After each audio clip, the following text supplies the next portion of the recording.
ಹೆಣ್ಣಿಗೆ ನ್ಯಾಯ ಕೊಡಿಸ್ಬೇಕಂತೆ. ಹೆಣ್ಣು ಮಧ್ಯರಾತ್ರಿಲಿ ಓಡಾಡುವಂತ ಸ್ವತಂತ್ರ ಕೊಡಬೇಕಂತೆ.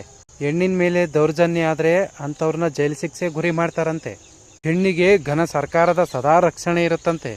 ಹೆಣ್ಣು ಮನುಕುಲದ ಕಣ್ಣಂತೆ. ಹೆಣ್ಣು ಎಲ್ಲರಿಗೂ ಮಾದರಿ ಆಗ್ಬೇಕಂತೆ.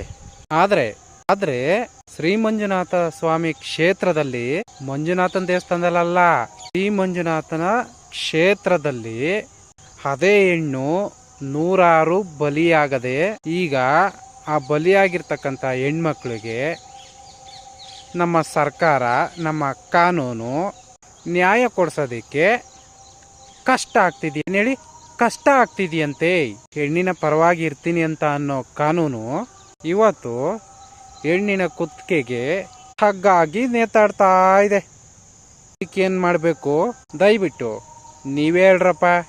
ನೆನಪಿರ್ಲಿ, ಭೂಮಿ ತಾಯಿನೂ ಎಣ್ಣೆ, ಕುಡಿಯೋ ನೀರನ್ನು ಹೆಣ್ಣು ಅಂತೀವಿ, ಎತ್ತ ತಾಯಿನೂ ಹೆಣ್ಣು ಅಂತೀವಿ, ಅನ್ಯಾಯಕ್ಕೆ ಒಳಗಾಗಿರೋದು ಕೂಡ ಎಣ್ಣೆ.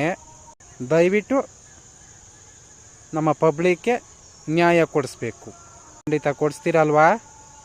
ಚೆನ್ನಾಗಿ ಕೊಡಿಸ್ತೀರಾ? ದಯವಿಟ್ಟು ಕಮೆಂಟ್ ಮಾಡಿ.